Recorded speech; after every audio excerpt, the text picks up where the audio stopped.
Hello, we're LMS and we're backstage at Islington with Rob Damiani. Hello, from Broco.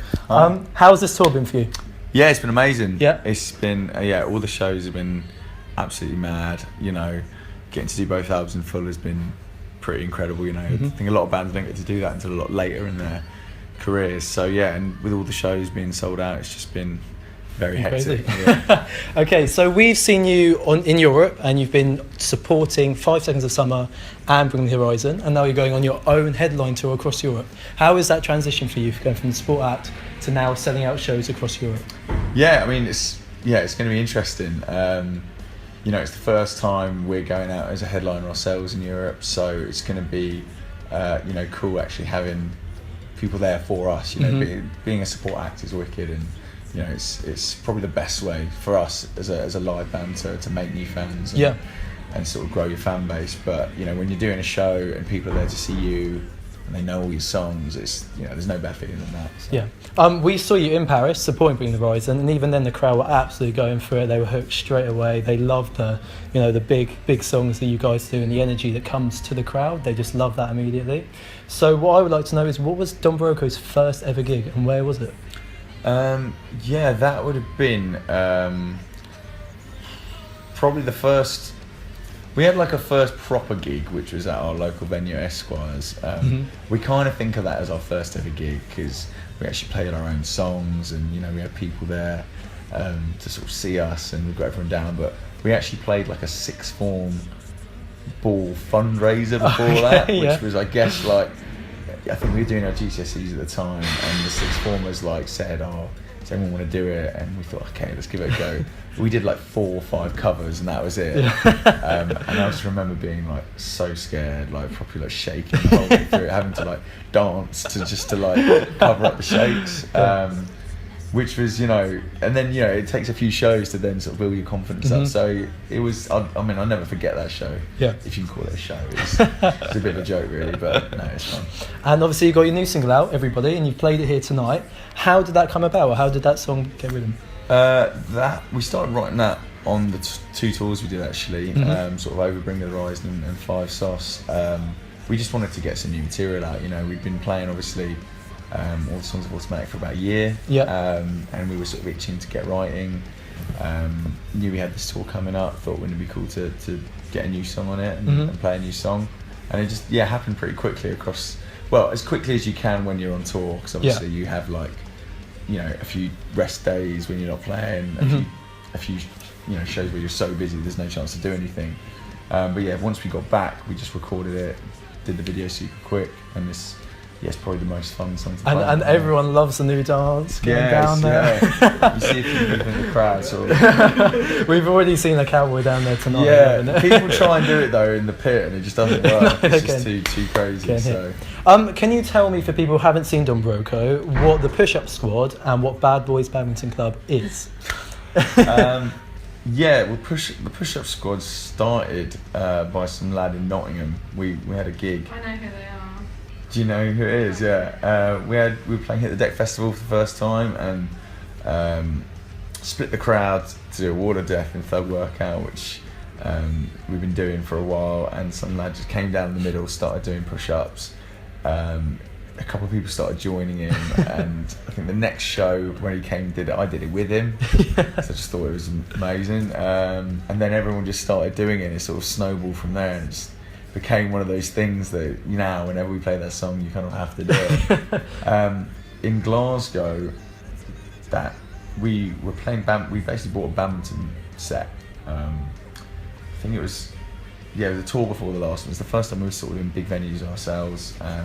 Thought we'd get a badminton set for, you know, when we got a bit of time in the venue, keep fit, you know, something quite fun to do with all the bands. We left it out by accident, and someone in Glasgow found it during Thug Workout, brought it on, and started doing it. It's just become another one of those sort of, I guess you couldn't play a Glasgow show now without having a badminton game in the middle of Thug Workout. It's just become part of the show. And what would you say is the best and worst gig you've performed?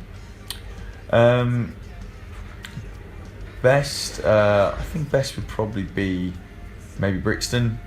Brixton, last December was amazing.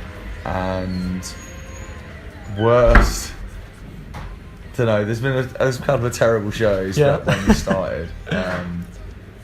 Probably the worst would still be there was this show we did, which was pretty much just us and the support band. It was in, I can't remember, was it Barnsley or Stoke or somewhere? And the barman basically was hammered and started chucking peanuts at the only three people, the only three paying customers in there to see us. We were just grateful that they were there. Yeah. And they came to us during a little quiet moment in between all the songs and said, look, really loving the show, but we've got to go. The barman was just doing our nutting, and he was just throwing peanuts at this guy's girlfriend just to the back of her head, literally just throwing it. We were like, mate, and he was off his rocker. So then we played the rest of the show to the other band there and him. And yeah, I don't know. I'd love to know, like, get in contact with those people. They were like probably one of the first few people who ever came to see us in our own right. I think they just heard about us on MySpace or something. So I'd love to catch up with them and get their turn on it, because yeah, that was a bad show.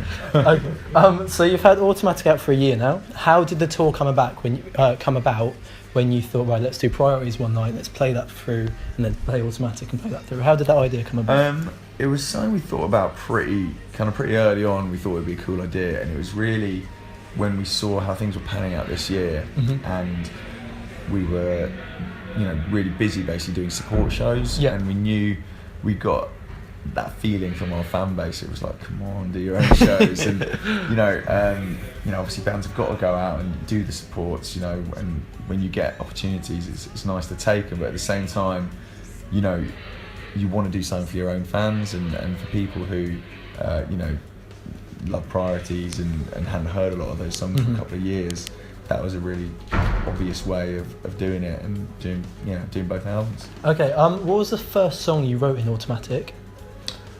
I think it was Tough on You. Okay, and normally with your music making process, is it lyrics first, then the guitar, or backing? No, usually it's sort of, his guitar is normally the starting point. Yeah.